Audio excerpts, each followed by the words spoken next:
This is Survival Pete coming at you with a quick debriefing video for day 10 of the Russian-Ukrainian war. Today, on the battlefield, there was not a whole lot of movement. The lines shifted a little bit in the northeast and in the south, with some Russian gains in some areas and Ukrainian gains in others.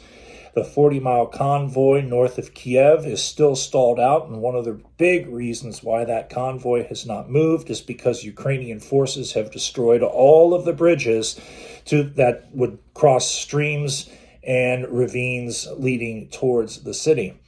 Unless or until they're able to bring up bridging equipment to get across those obstacles, that convoy is likely not going to be going anywhere unless they redeploy it in order to go around further from the city.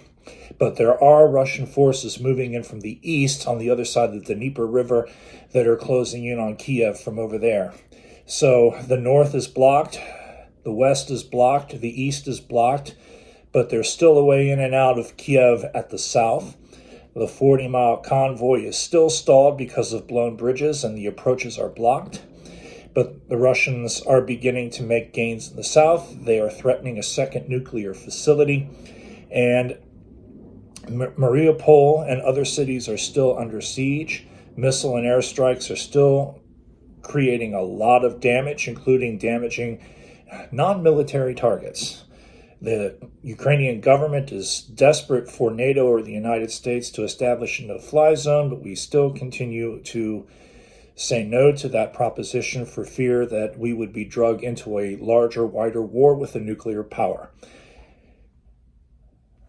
That's pretty much the battlefield conditions. There was a brokered ceasefire for humanitarian purposes today in order to evacuate civilians from some of these cities that are under siege. The Ukrainians and the Russians agreed to open up corridors to get those people out. But when the time came for the ceasefire and the civilians were on the move, the Russians violated that ceasefire and called in fire missions on the very corridors that they created. And so those evacuations were called off until a later date.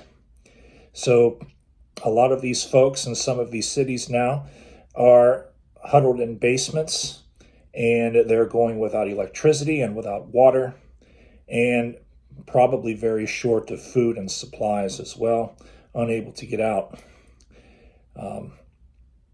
Russian air power is stepping it up, but they still have not been able to really coordinate their air operations with their ground operations, much to the benefit of the Ukrainian side. But I still think that, unless a lot of lethal aid can get in there from the West, the Ukrainians are slowly being attrited. And that attrition is going to have a toll as time goes on, and the momentum is going to be shifting towards the Russians.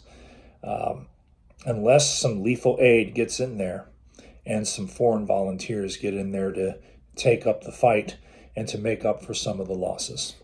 But that's day 10. We'll have to see what day 11 brings tomorrow. This is Survival Pete.